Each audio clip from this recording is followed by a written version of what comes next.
요즘 TV 보면, 우리가 TV를 보면, 이 외국인들이 많이들 나오죠. 요즘 보면 특히 좀 많아진 것 같아요. 근데 보면요, 우리 한국 사람들보다, 우리보다 오히려 말을 더 잘하는 외국인들 있죠. 있어요. 그래서 어떤 때 보면요, 그게 그런 뜻이었구나 싶은 말을 쓰더라고요, 외국인들이. 그러니까 우리는요, 우리말이니까, 우리가 쓰는 우리말이니까 그냥 당연한 듯이 우리말을 하는데, 그 외국인들은 다른 거예요. 그 말이 무슨 뜻인지, 어떤 때, 어떻게 써야 되는지, 이걸 다 생각하고, 그걸 따져보고 쓰는 거예요. 그러니까 그런 걸 보면요, 우리가 너무 내 언어와 내 표현을 너무 가볍게 생각하고 있는 건 아닐까. 마찬가지로, 그래서 그런지 모르겠는데, 우린 예수님, 구원, 은혜, 이런 단어들이 이미 우리의 단어가 됐어요. 우리의 단어가요. 낯설지가 않아요, 우린. 그래서 그런지 너무 당연히 써요. 너무 당연히 생각하고, 어떤 때 보면 이 주님이란 말의 그 의미조차 생각하지 않고 우리가 너무 쉽게 내뱉는 건 아닐까.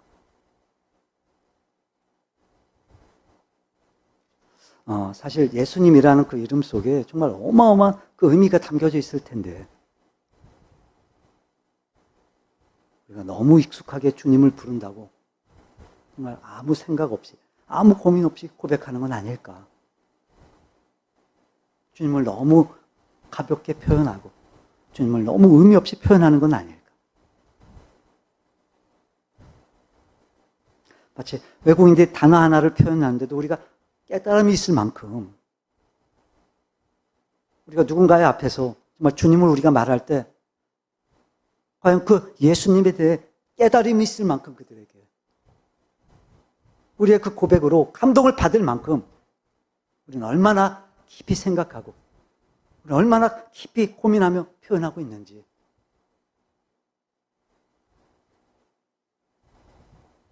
주님, 구원, 은혜, 우리에게 익숙할지 모르지만 사실 우리가 그걸 다 알고 있는 것도 아닌데, 우리가 다 아는 것도 아닌데, 정말 생각도 없이 고민도 없이 너무 익숙한 나머지 너무 소홀히 표현하고 있는 건 아닐지. 여러분은 어떠십니까?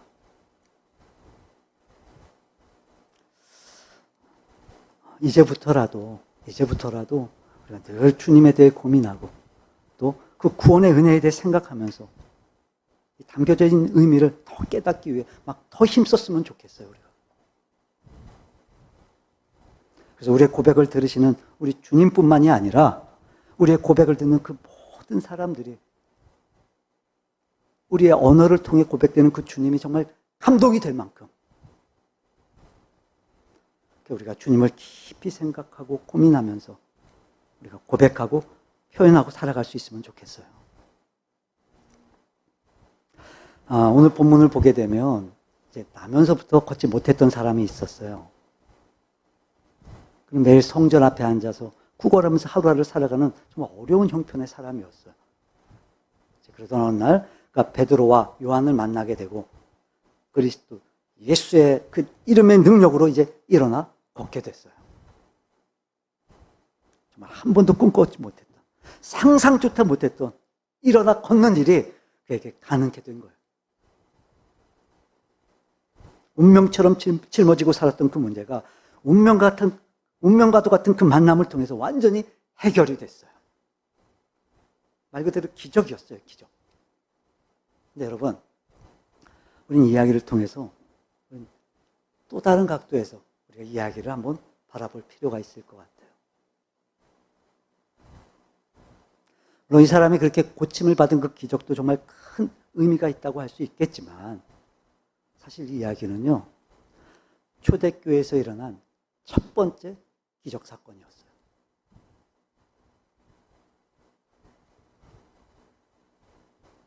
그러니까 예수님께서 죽으시고 부활하시고 승천하시고 그 약속대로 성령님께서 오시고 그 교회가 이제 이루어지게 됐어요, 이 땅에. 즉, 이 땅에 최초의 교회가 이제 탄생을 한 거예요. 그리고 이제 그 교회에서 첫 번째 일어난 기적이 바로 이 나면서부터 걷지 못했던 사람이 일어나 걷는 사건이었던 거예요. 그러니까 그 초대교회의 첫 번째 기적이란 거. 저는 이게 큰 의미가 있는 것 같아요. 그러니까 이런 거죠. 이제 교회가 처음 생겼어요, 이 땅에. 그 처음 일어난 역사가 바로 이 역사였어요. 그래서 이런 거 아닐까? 교회는 이런 거야. 교회는 이래야 되는 거지. 교회 진짜 유언은 바로 여기에 있는 거야. 마치 그 우리에게 가르쳐 주듯이 이 땅에 처음으로 생긴 교회에서 처음으로 일어난 이 기적. 그러니까 교회는 이런저런 문제들 때문에 주저앉아 있는 사람들을 그리스도 예수의 이름으로 일어나 걷게 하는 것이 바로 교회다라는 거예요.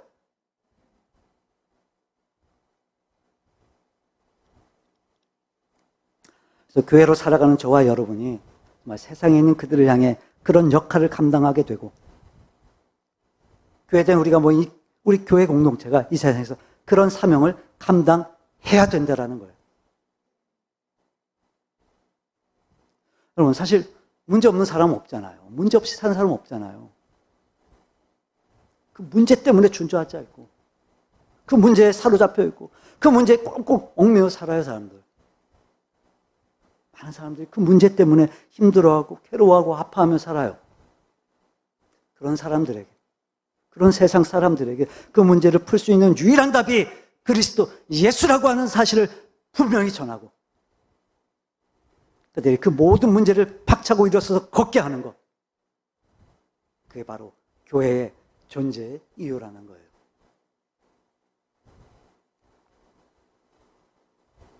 더 안타까운 건 뭐냐면요,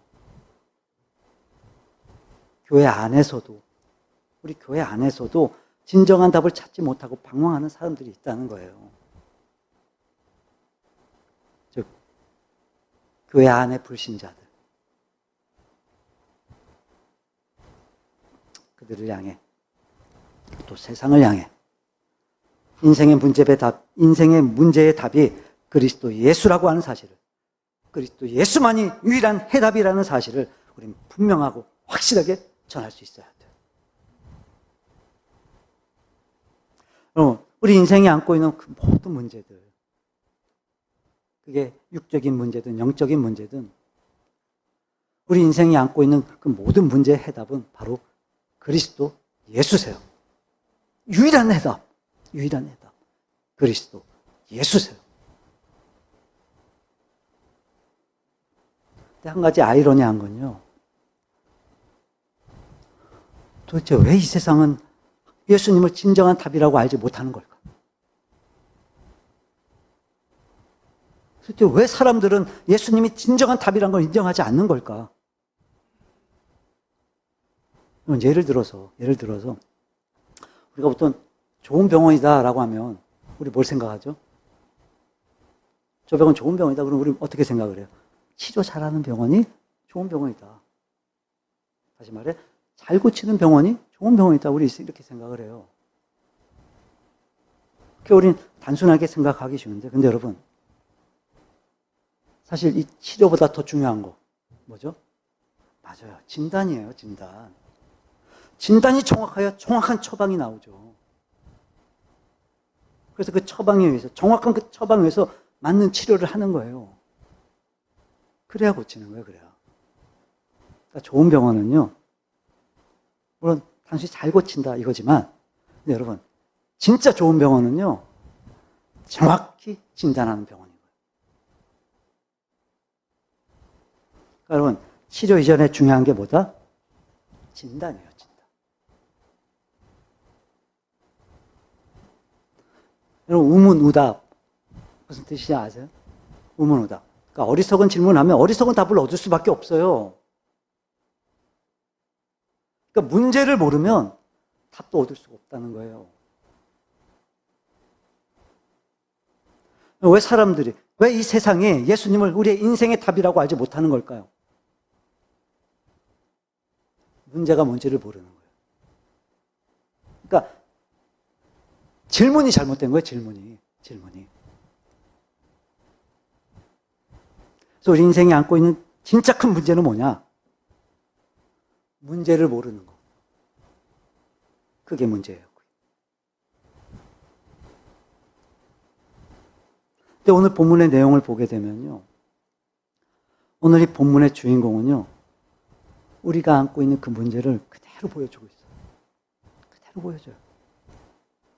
마치 우리의 자화상을 보는 것 같아요. 자화상. 그래서 오늘 이 본문에 등장하는 이 사람을 통해서 우리 인생이 안고 있는 진짜 문제가 뭔지 우리 한번 함께 살펴보고 함께 좀 은혜를 나눠볼까 해요. 잊지 마세요, 여러분. 진단이 정확해야 치료가 가능해요. 다시 말해, 문제가 뭔지를 알아야 그 문제의 답을 찾을 수 있는 거예요. 그러니까 더 이상 문제를 모르는 문제에서 허덕이지 않기를 바랍니다. 그리고 이제 우리가 세상을 향해 외쳐야 돼요. 더 이상 문제를 모르는 문제 속에 빠져 살지 마십시오. 그게 진짜 인생의 문제인 겁니다. 그 인생의 해답은 오직 그리스도 예수이십니다. 우리가 외쳐야 돼요, 세상을 향해. 여러분, 오늘 교회를 살고 있는 우리가 바로 그런 역할을 하는 사람들이 되기를 바랍니다. 교회된 우리가 모인 우리 교회 공동체가 세상을 향해 그런 사명을 감당하는, 그런 교회로서의 모습을 감당하는 참된 교회 되기를 바랍니다. 자, 그럼 여러분, 문제가 뭘까요, 문제가 뭘까요, 오늘 이 본문에 등장하는 이 사람은요, 걷지 못하는 사람이에요. 걷지를 못해요. 근데 누가가 의사여서 그랬는지 모르겠지만 이 사람의 상태를 아주 정확하게 표현을 해줘요. 본문 우리 2절 볼까요? 그 사람에 대해 나면서 못 걷게 된 이다 라고 설명을 해요. 걷지 못하는 사람이었어요. 근데 이 사람은요, 나면서부터 걷지 못했어요. 나면서부터. 그러니까 태어나고 난 이후에 그런 게 아닌 거예요. 뭐 어떤 질병이나 혹은 또 어떤 사고에 의해서 걷지 못하게 된 게 아니었던 거예요. 그러니까 후천적인 결과가 아니라 선천적으로 태어나면서부터 이 사람은 걷지를 못한 거예요. 그러니까 정확히 보면 뭐냐면 걷지 못하는 게 문제가 아니라 태어나면서부터 걷지 못했다라는 게 문제인 거예요. 태생이 못 걷는 사람이었다라는 거예요.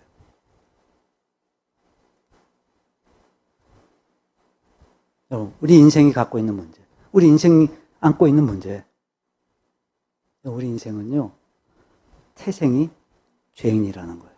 태생이. 우리의 가장 근본적인 문제. 우리가 태어나면서부터 죄인이라는 거예요. 이제 대부분 우리가 죄인이다라고 이렇게 얘기를 하면요, 일반적으로 어떻게 우리가 생각을 하냐면, 이 죄인이라는 말을 들으면서 우리 보통 이제 내가 뭘 잘못했지? 내가 잘못한 게 뭐지? 이 생각을 해요. 그러니까 뭐 거짓말한 거, 뭐 남한테 막 욕했던 거, 뭐 교통법규 어겼던 거, 또 미움만 가졌던 거, 뭐 이런 거 생각들을 해요. 근데 그보다 더 근원적으로 우리가 죄인이라는 건 우리가 죄악된 본성을 타고났다는 거예요. 우리가 죄인이라는 건요, 우리가 죄를 지어서 죄인이라는 게 아니에요. 우리가 죄를 지어서 죄인이라는 게 아니에요. 우린 태생이 죄인이기 때문에 죄인인 거예요. 태생이 죄인이기 때문에 죄를 지어요. 다시 말해, 우리 안에 선한 건 없어요. 우리 모든 인간의 실존은 전적인 타락이에요. 전적인 타락. 즉, 나면서부터 태생이 죄악된 본성이라는 거. 이게 우리의 가장 큰 문제인 거예요. 그러니까 이런 거예요. 아휴, 그래도 난 착하게 살려고 그랬는데. 그래도 난 정말 착하게 살고 싶은데, 그래도 저 사람은 좀 착하게 사는 것 같은데, 저 사람은 법 없이도 살아, 법 없이도. 그거 다 이게 상대적인 거예요, 상대적인 거. 누군가, 또는 이 시대와 비교해 봤을 때, 그래도 평균 이상은 산다, 저 사람. 이거지. 우리 인간은 죄악된 본성을 가지고 있기 때문에 전적으로 우린 타락한 존재예요, 타락한 존재.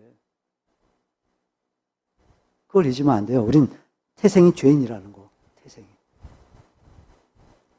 우리 로마서 볼까요? 5장 12절에 보면, 그러므로 한 사람으로 말미암아. 여기서 한 사람이 누구예요? 아담.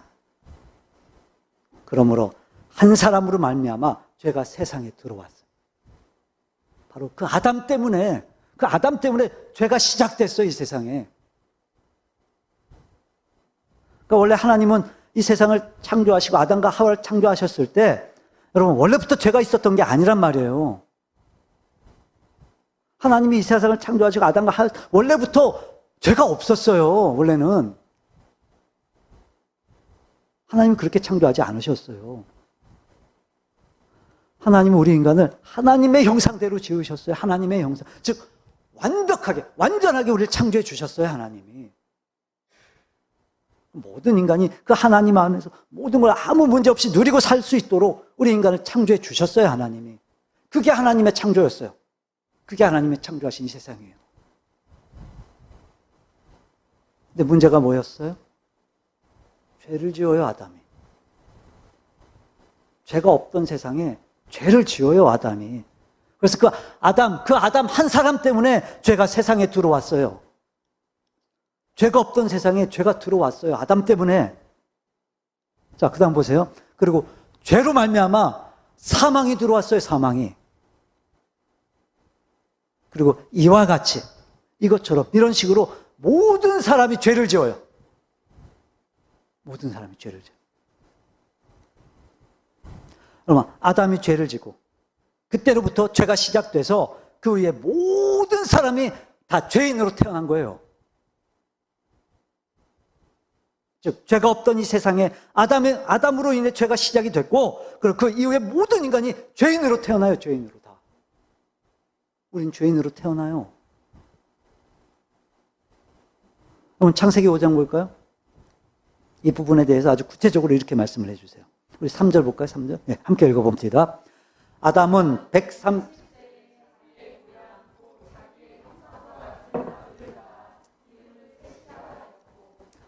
자, 아담이 이제 타락하고 난 이후에 아담이 자기 아들들을 낳아요. 그걸 성경이 뭐라고 기록하고 있냐면, 아담은 130세의 자기의 모양, 곧 자기의 형상과 같은 아들을 낳았어요. 이거 지금 아주 굉장히 충격적인 거예요. 왜요? 하나님이 인간을 만드실 때 이렇게 만들지 않으셨거든요. 앞에 1장 볼까요? 27절 함께 읽어봅니다. 하나님이 자기 형상, 곧 하나님의 형상대로 사람을 창조하시되 남자와 여자를 창조하시고. 여러분, 하나님이 아담과 하와를 창조하실 때 원래 어떻게 창조하셨어요? 하나님의 형상대로, 하나님의 모양대로 완전하게 우리 인간을 만들어 주셨어요. 근데 아담과 하와가 죄를 짓고, 그래서 그 하나님의 형상이 깨어지고 죄가 이 세상에 들어왔다니까요. 그래서 그 위에 아담의 아들을 낳았는데, 하나님의 형상, 하나님의 모양이 아니라 사람의 형상, 사람의 모양. 이게 무슨 말이에요? 깨어진 하나님의 형상. 죄가 들어온 하나님의 형상. 그래서 죄악된 본성을 가지게 된 인간의 실존, 그 속에서 사람들이 태어난 거예요. 죄가 들어온 인간의 모습에서 인간이 또 태어나게 된 거예요. 여러분, 원래 하나님은요, 우리를 하나님의 형상대로 만들어 주셨어요. 아무 문제가 없었어요, 아무 문제가. 근데 아담 때문에, 이 아담 때문에 죄가 이 세상에 들어왔어요. 이와 같이, 이것처럼, 이런 식으로 그렇게 이제 모든 사람들은 죄악된 본성을 갖고, 즉, 하나님의 형상이 깨어진 채, 하나님의 형상이 깨어진 채 태어나고 사는 거예요, 이제.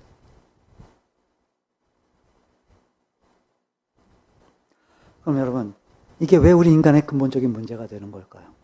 왜 근본적인 문제가 될까요? 이게? 그러니까 우리가 죄를 짓고 우리의 죄 때문에 사망에 이르렀다. 이게 무슨 말이에요? 우리가 하나님의 형상에 깨어졌다. 이게 무슨 의미겠어요? 네, 하나님의 생명에서 떠났다는 거예요. 우리가. 즉 하나님과의 관계가 단절됐다는 거예요. 깨졌다는 거예요. 이건 정말 심각한 문제인 거예요. 심각한 문제. 그러니까 하나님과의 관계가 단절됐다. 하나님과의 관계가 막혔다. 하나님과의 관계가 끊어졌다. 여러분 이게 왜 심각한 문제일까요? 인간은요. 생명을 비롯해서 인간이 살아갈 수 있는 모든 것이 하나님께로부터 주어졌어요. 하나님께서 주셨어요.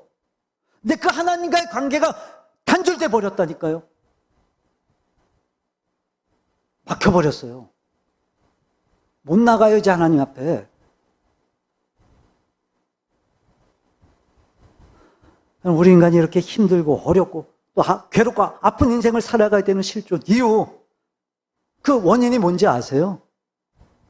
가장 중요한 원인, 죄 때문에 하나님과의 관계가 깨져버린 거예요. 마치 물을 떠난 물고기처럼, 마치 뿌리가 뽑힌 나무처럼 이 하나님과의 관계가 깨어지면서 우리 인간은 고통과 불행의 삶을 살게 됐어요. 뭐 때문에요? 죄의 결과 때문에.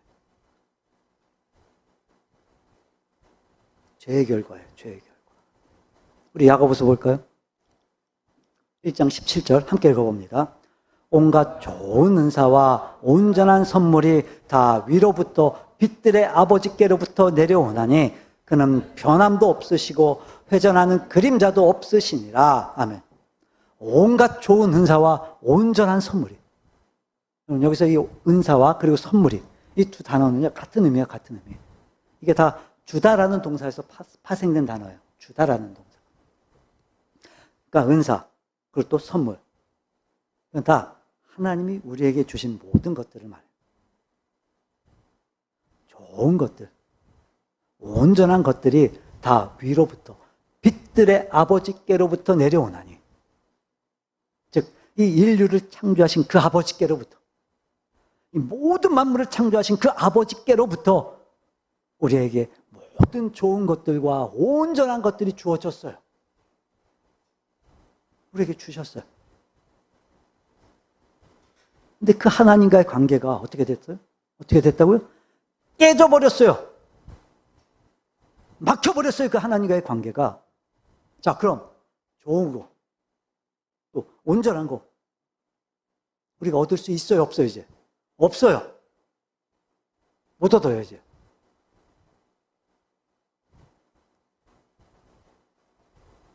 우리 인생이 왜 그런 모든 문제를 안고 살아가게 됐을까? 왜죠?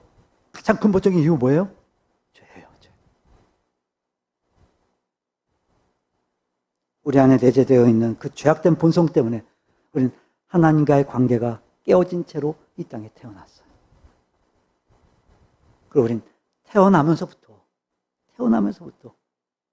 그 죄악된 본성에 의해 우리는 괴롭고 아프고 고통스러운 인생을 살 수밖에 없게 됐던 거예요. 운명처럼.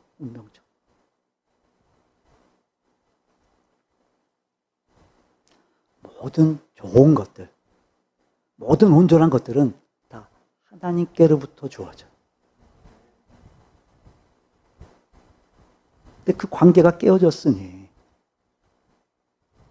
우리 인간은 고통스럽고 불행하게 살 수밖에 없게 됐다는 거예요. 이게 문제예요, 여러분. 이게. 자, 그럼 이제 이게 정말 문제라고 우리가 인식이 되면, 깨닫게 되면 이제 답을 찾을 수 있겠죠. 문제를 알았으니까 이제 답을 찾을 수 있겠죠. 자, 그 답이 누구세요? 그리스도 예수세요. 우리 골로새서 1장 볼까요? 자, 21절 함께 읽어봅니다. 전에 악한 행실로 멀리 떠나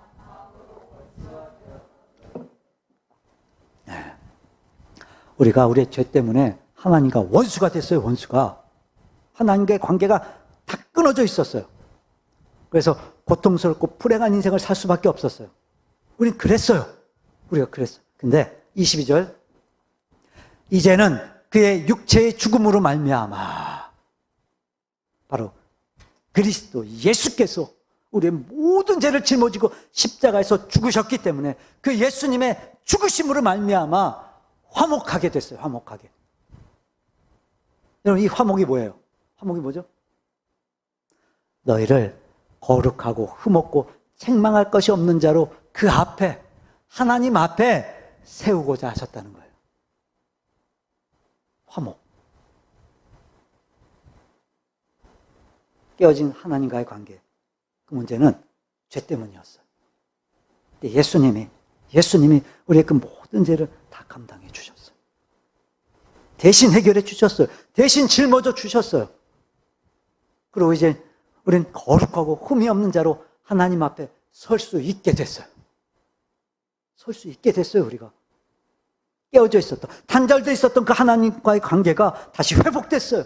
화목하게 됐어요, 우리가 화목하게 하나님과. 다시 말해, 다시 회복된 그 관계 속에서, 하나님과의 그 관계 속에서 이젠 좋은 것들을, 온전한 것들을 하나님으로부터 다시 공급받고 살 수 있게 됐다라는 거예요. 그럼 문제가 정확하니까 답이 정확할 수밖에 없어요. 그렇잖아요. 문제가 정확해야 이 정확한 답을 얻고 그 답을 통해서 우리가 그 문제를 풀어갈 수 있는 거잖아요. 우리의 인생의 문제는 죄였어요. 죄. 그리고 그 죄에 대한 해답은 그리스도 예수밖에 없어요. 문제가 뭐라고요? 죄예요. 우리 인간이 고통스럽고 불행하고 힘겨운 삶을 사는 거 죄예요. 죄 때문에.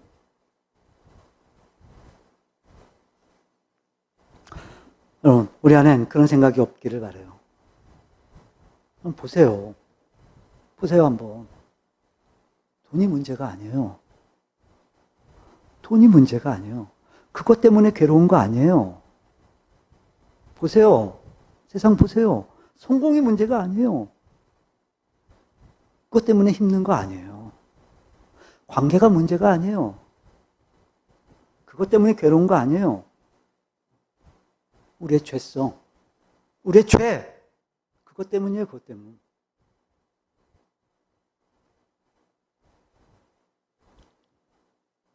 그래서 우리는 괴롭고 아프고 고통스러운 삶을 살아요. 지금도 그래요, 지금도. 사람들이 문제가 뭔지도 모르고, 그래서 답이 뭔지도 모르고, 그래서 헤매고들 살아요, 사람들이. 우리 인간의 문제는 바로 이 죄성이에요. 하지만 우리에겐 답이 있죠.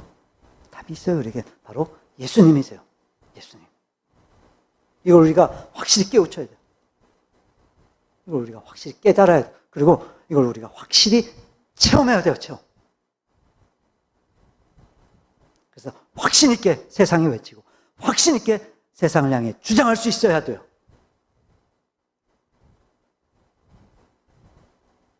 여러분, 우리 인생의 문제는 바로 이 죄성이었어요. 근데 문제로 모르다 보니까 더 큰 문제가 생기는 거예요, 더 큰 문제가. 심각한 게 있어요, 여러분. 근본적인 문제가 뭐라고요? 죄. 그래서 이 죄에 대한 유일한 해답은 그리스도 예수밖에 없어요. 그러니까 이렇게 답을 풀어가면 되는데, 이런 식으로 답을 풀어가면 되는데, 문제가 뭔지를 모르는 그 문제 속에 있다 보니까, 우리 인생이요, 더 큰 문제를 만나는 거예요, 더 큰 문제. 자, 오늘 본문에 등장하는 이 주인공. 자, 나면서부터 걷지 못했어요. 나면서부터. 여러분 생각해 보세요. 지금의 의학으로도요, 이렇게 나면서부터 걷지 못하는 건 여러분 이거 고치는 게 쉽지 않아요. 나면서부터 걷지 못하는 건 고치기 쉽지 않아요, 아직도. 그럼 이 당시에 나면서부터 걷지 못했다는 건 이게 어떤 의미일까? 어떤 의미겠어요? 그 당시 사람이라면. 이건 해결할 수 없는 문제인 거예요. 즉, 스스로 해결할 수 있는 문제가 아니었던 거예요. 자, 첫째. 여러분이 나면서부터 걷지 못했다고 한번 생각을 해보세요. 자, 스스로 해결할 수 없어요. 어떤 마음이 들까요? 절망이에요, 절망. 그럼 지금도 불편해요, 걷지 못하는 거. 이 당시는 어땠겠어요? 그럼 성경에 보면요, 도와서 옮겨줘야 했어요, 도와서. 그러니 어땠겠냐고요, 그때 당시에. 걷지 못하니까 절망해요. 뭘 기대할 수 있겠어요? 뭘 소망하며 살겠어요, 뭘 꿈꿀 수 있겠어요? 절망. 근데 그 절망이요, 완전한 절망이에요, 완전한 절망. 해결할 수 없으니까. 아무런 방법이 없으니까. 그냥 절망이 아니라 이건 완전한 절망이에요. 자, 그럼 그쯤 되면 절망해서 어떻게 될까요? 여러분, 절망이 심해지면요, 원망해요. 원망하게 돼요. 그러니까 이유도 없이 막 부모 원망하는 거예요. 왜 날 이렇게 낳았냐고 해. 근데 본인도 알아요. 그렇지 않다는 거. 근데 화풀이 할 데가 없으니까, 원망할 데가 없으니까, 그래서 부모 탓하고 원망하고. 또 걸어다니는 사람들 보면 괜히 막 자신이 원망되고 저주스럽고 막. 그래서 이제 절망해서 원망으로. 그리고 이제 그 원망이 심해지면 어차피 못 고치니까, 해결이 안 되니까 원망이 심해지면 어떻게 되겠어요? 뭐 할까요, 그럼? 체념하는 거예요. 내 인생 망했다. 내 인생 아무것도 없어. 이렇게 가는 거예요. 절망해서 원망해서 망했다. 체념. 그런 절망과 원망 속에서 이 사람은 체념하고 사는 거예요, 그렇게. 이거 굉장히 중요한 문제인 거예요. 체념. 체념이 얼마나 무서운지 아세요? 체념은 뭐냐면 더 이상 문제로 보지 않게 돼요. 지금 이 사람한테 문제는 뭐예요? 나면서부터 걷지 못하는 거예요. 나면서부터. 근데 스스로 해결할 능력이 없어요. 절망에 빠지고 원망에 빠지고 급기야 체념해요. 더 이상 문제로 여기지 못하는 거예요. 그걸 어떻게 해요? 어쩔 수 없어 이거. 그냥 살자 그냥. 어차피 해결이 안 되는데, 어차피 못 고치는데, 모르겠다 그냥. 다 그런 거지 뭐. 다 그러고 사는 거지 뭐. 그냥 살자.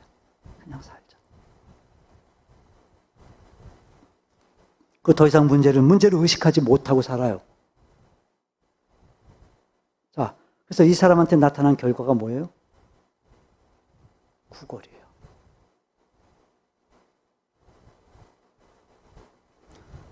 그럼 오해하지 마세요. 그렇다고 뭐 어떤 장애가 있다거나 그래서 누군가의 도움을 받는 거, 그걸 비난하는 거 아니에요. 그게 아니라 여러분, 지금 이 사람에게 있어서 진짜 문제는 못 걷는 거예요. 나면서부터 못 걷는 거. 근데 나면서부터 걷지 못하니까 이제 어쩔 수 없다고 체념하고 살아요. 포기하고 살아요. 더 이상 문제로 인식하지 못하고 이제 이 사람은 어떤 생각을 갖고 살아요? 하루하루 구걸해서 먹고 사는 거. 자, 그럼 여러분, 그게 체념하고 진짜 문제를 인식하지 못한 채 구걸하며 사는 이 사람의 모습이 어땠을까? 어땠을까요? 뻔하지 않을까요? 이제 그날따라 마음씨 좋은 어떤 부자가 이제 다른 나라에 비해 더 많은 돈을 던져주고 갔어요. 그날은요, 기분이 너무 좋은 날이에요. 그날은 그게 행복한 거예요. 그럼 지금 문제가 뭔데요? 이 사람한테 지금 문제가 뭔데요? 걷지 못하는 건데, 걷지 못하는 사람에게 진짜 기쁨은 뭐예요? 걷는 거. 걷지 못하는 사람에게 진짜 행복은 뭐예요? 걷는 거. 근데 이제 체념하고 문제의식을 갖지 못한 채 지금 이 사람이 기쁜 건 뭐예요? 더 많이 구걸한 날. 행복이 뭐예요? 더 많이 얻은 날.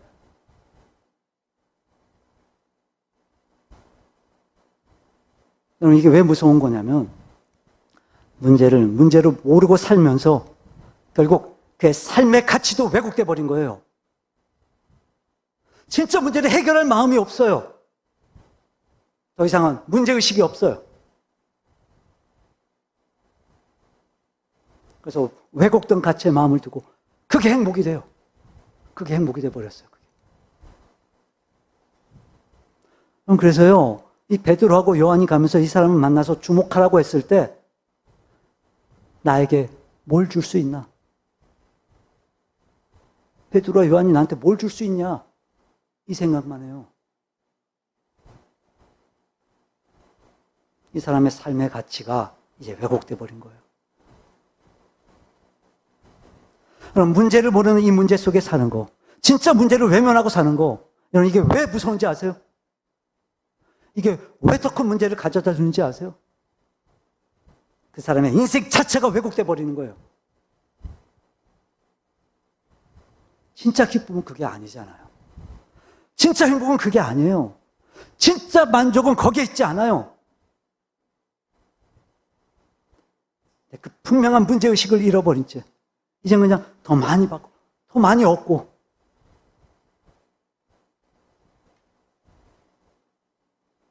그럼 그게 그 사람의 삶의 의미가 되고 가치가 돼버리는 거예요. 분명하죠, 여러분. 문제를 모르는 문제 속에 더 큰 문제가 주어져요. 인생의 방향이, 인생의 가치가 삐뚤어져요. 더 많이 가지면 즐거워요. 더 높이 올라가면 내가 꽤 괜찮은 사람이 된 것 같은 거예요. 모자람 없이, 불편함 없이, 어려움 없이 살면 그게 행복인 줄 알아요. 진짜가 아니잖아요, 그건.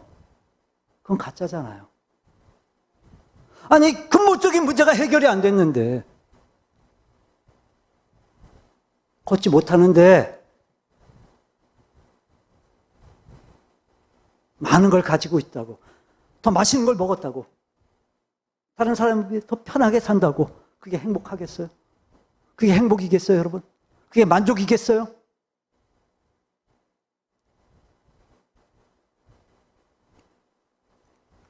이미 인생의 방향이 삐뚤어져 있다는 것도 알지 못한 채 지금 더 큰 문제 속에 빠져 사는 거예요. 이렇게 문제를 문제로 모르는 거는요, 이렇게 우리의 삶에 더 큰 문제를 가져다 줘요. 더 큰 문제. 이게 얼마나 무서워요, 여러분. 얼마나 비극적이에요, 이게. 지금 그리스도 예수를 알지 못한 채, 예수님을 만나지 못한 채 살고 있는 사람들, 그렇게 살아요, 지금.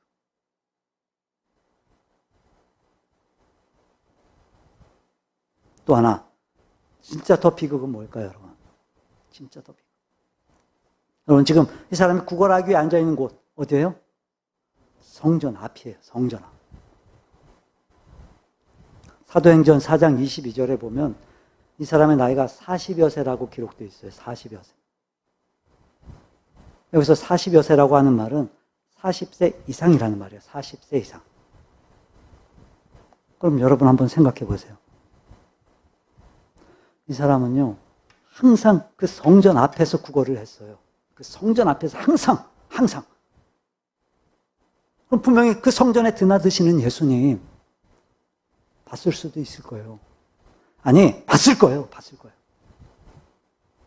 항상 그 성전 가까이 있었으니까, 성전 앞에 있었으니까, 그리고 예수님이 드셨으니까 그 성전에 항상.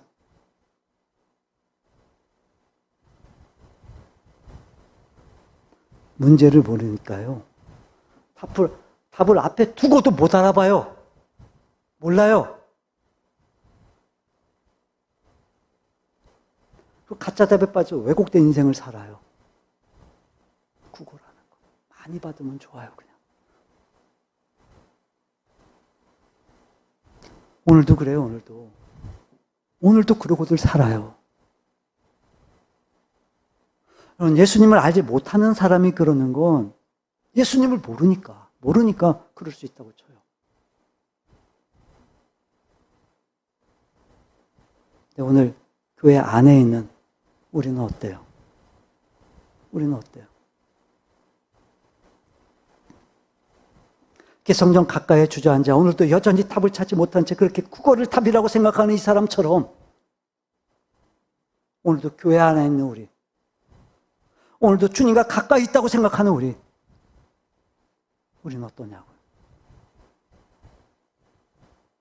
여러분, 우리는 진짜 답을 찾은 겁니까? 그 답 속에서 정말 행복하고 즐거운 겁니까? 아니면 진짜 답을 알고 있다고 말하면서도 여전히 우린 가짜 답에 목말라 있는 거 아닙니까? 진짜 답, 진짜 가치. 그 그리스도 예수를 알고 있고 믿고 있다고 말하면서도 여전히 가짜에 길들여진 채 지금도 그 가짜만을 바라고 살고 있는 거 아닙니까, 우리? 교회 안에 있는 우리가.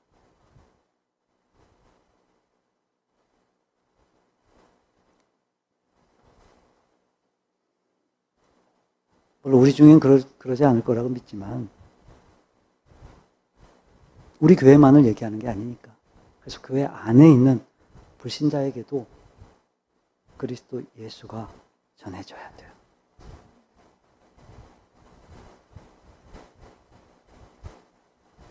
왜곡된 인생, 삐뚤어진 삶의 방향. 그래서 만족도 없이, 기쁨도 없이, 행복도 감다도 없이 예수님을 믿는다 말하고 그 주님을 예배한다 말하면서도 늘 문제 속에 허덕이고 늘 문제 속에 눌려 살고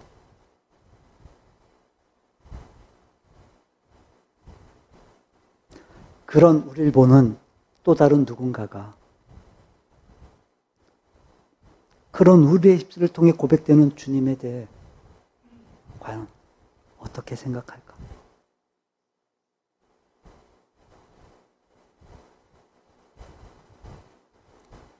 여러분, 오늘 말씀에서 보는 것처럼 문제를 모르는 문제는 더 큰 문제, 체념을 낳고 인생이 왜곡되고 삐뚤어지는 더 큰 문제를 낳아요. 근데 그거보다 더 큰 문제가 뭔지 아세요? 주님을 안다고 말하는 사람들조차도 삐뚤어진 인생을 사는 거예요. 진짜 비극이죠. 예수님을 모르는 사람은 그럴 수 있어요. 근데 예수님을 알고 있으면서도 예수님이 답이라고 생각이 안 되는 거예요. 이런 비극이 어디 있겠어요, 여러분? 보세요. 나면서부터 걷지 못했던 이 사람이 그렇게 성전 가까이 있으면서도 어쩌면 그가 그 성전을 드나는 그 예수님을 분명히 봤을 수도 있고 만날 수도 있는데 진짜 답은 놓쳐버리고 잃어버린 채 여전히 그 문제에 허덕이고 살면서 그렇게 그게 가짜에 취해 사는 거예요. 그렇게 가짜에 취해서 이런 비극이 어디 있냔 말이에요. 이런 비극이. 그래서 전도서 7장에 보면요, 그렇게 살아간 우리의 실존에 대해 분명히 가르쳐주고 계세요. 우리 전도서 볼까요? 7장 29절 함께 읽어봅니다. 내가 깨달은 것은 오직 이것이라. 곧 하나님은 사람을 정직하게 지으셨으나 사람이 많은 꾀들을 낸 것이니라. 전도서의 저자가 아주 중요한 걸 깨달았대요. 곧 하나님은 사람을 정직하게 지으셨대요. 그러면서 여기서 정직이라는 말은 우리가 생각하는 그 정직하다가 아니라 완전하다라는 뜻이에요. 완전하다. 그러니까 하나님 우리 인간을 만드실 때 어떤 결점이나 어떤 부족함도 없이 우리를 완전한 상태로 만드셨다는 거예요. 하나님 우리를 그렇게 만드셨어요. 하나님의 형상대로 완전하게. 근데 인간이 죄를 짓고 타락하면서 사람들이 많은 꾀들을 냈다는 거예요. 많은 꾀들을. 이게 무슨 말이에요? 하나님의 형상으로 지어진 우리 인간이 여러분 하나님 안에서 얼마든지 풍성한 삶을 살아갈 수 있고 하나님 안에서 얼마든지 만족한 삶을 살아갈 수 있게 만들어 주셨다는 거예요. 근데 그 하나님의 형상이 깨어지면서 그 진정한 답이 되시는 그 그리스도 예수가 아니라 인간 나름대로 살아보려고 나름대로 만족하고 나름대로 행복하고 나름대로 기쁨을 가지려고 이제 여러 방법들을 만들어내고 끊임없이 그걸 위해서 노력하며 산다는 거예요. 그걸 위해서 많은 꾀를 낸다는 거예요. 여러분 거긴 답이 없죠. 답이 없어요. 거긴 바로 우리 인간의 실존이에요. 그게 하나님을 떠난 인간의 실존. 여러분 이렇게 문제를 모르는 문제 속에 있게 되면요, 그 근본적인 문제는 해결되지 않은 채 더 큰 문제 속에서 살아가게 돼요. 더 큰 문제. 진정한 답은 그리스도 예수세요. 여러분의 인생에 예수님이 답이라는 사실을 여러분 머리로 믿는 게 아니라 머리로 우리가 정말 그 예수님을 존재적으로 분명히 깨닫고 그 예수님을 여러분의 삶의 덕으로 믿고 따르기를 바랍니다. 그리고 그 주님 안에서 예수님 안에서 우리가 누릴 수 있는 그 은혜를 통해 기쁨이 있고 감격이 있는 행복한 삶을 추구해 가기를 바랍니다. 왜곡된 가치에 길들여지지 말고 그 문제 속에 살면서 허우적거리지 말고 이제 우리가 진짜 답이 되시는 예수님을 믿으니까 여러분 그 주님 안에서 그 답을 누리며 사시기를 바랍니다. 그리고 우리가 우리의 삶 속에서 우리의 일상을 통해 우리의 언어를 통해 우리의 고백을 통해 여전히 답을 찾지 못하고 헤매고 있는 자들에게 진정한 답은 예수님이라는 사실을, 예수님밖에 없다라는 사실을 우리가 알려줘야 돼요. 여러분 그게 교회가 할 일이에요. 그게 교회의 역할인 거예요. 저와 여러분이 그런 인생을 살기를 바랍니다. 두 가지 질문을 드리면서 말씀을 마칠까요? 이 두 가지 질문을 갖고 오늘 이 말씀을 곰곰이 생각하면서 우리가 한 주간을 보냈으면 좋겠어요. 자, 첫째, 내 삶에서 무엇이 빠졌는가? 무엇이 빠졌는가, 내 삶에서. 그 둘째, 내 삶이 무엇에 빠졌는가?